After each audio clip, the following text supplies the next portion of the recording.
may take you longer to find care. How many calls does it take to find someone available to help? How many calls do you think you've made? In the last 2 weeks alone, I think I have made, I'd say 15. Holly Hackett from Branford just keeps picking up the phone, trying to find a therapist that both has availability and takes her Medicare insurance. I haven't been able to find one. I just think that's a really discouraging process for a lot of people. Griffin Gordon is a licensed marriage and family therapist associate in New Haven. He started practicing within the last year and feels it's important to accept insurance. I would not have been able to afford therapy without insurance, right? I think it is such a core component of accessibility to mental health care because most people cannot afford to pay the rates for therapy. But he's quickly realizing why many therapists are choosing to only accept private pay. Usually you're going to be getting more money per session for private pay. And you don't have to submit claims. There's no risk of the money getting held up somewhere or getting clawed back or you getting audited by an insurance company. Complaints about behavioral health claims to Connecticut's Department of Insurance nearly tripled from 81 complaints in 2022 to 233 complaints in 2023. There were 225 complaints in 2024.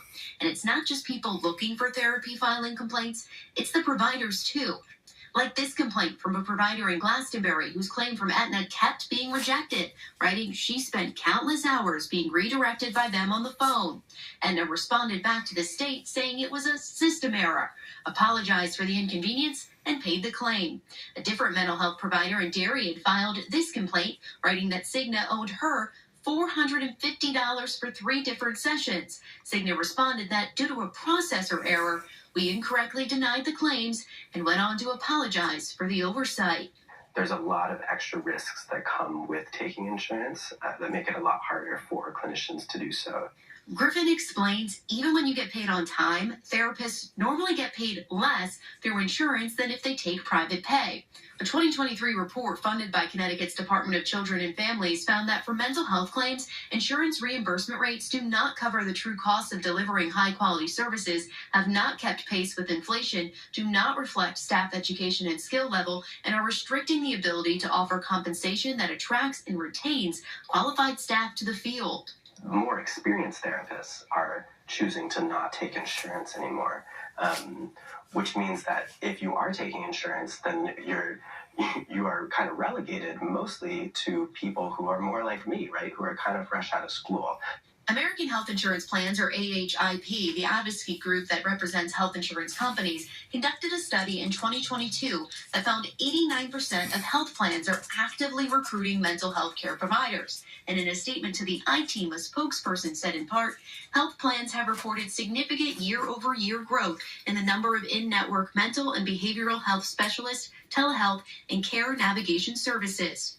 Griffin plans to continue taking insurance and hopes the people searching for therapists keep trying. My main advice would be to not give up, right? Because there are clinicians out there who do take insurance, who have availability, right? They just might be harder to find than you might want it to be. For now, Hackett is managing without a therapist until someone picks up. Trying very hard to remember the tools that I've been given and remember to breathe and just try my best, Now, a nationwide study released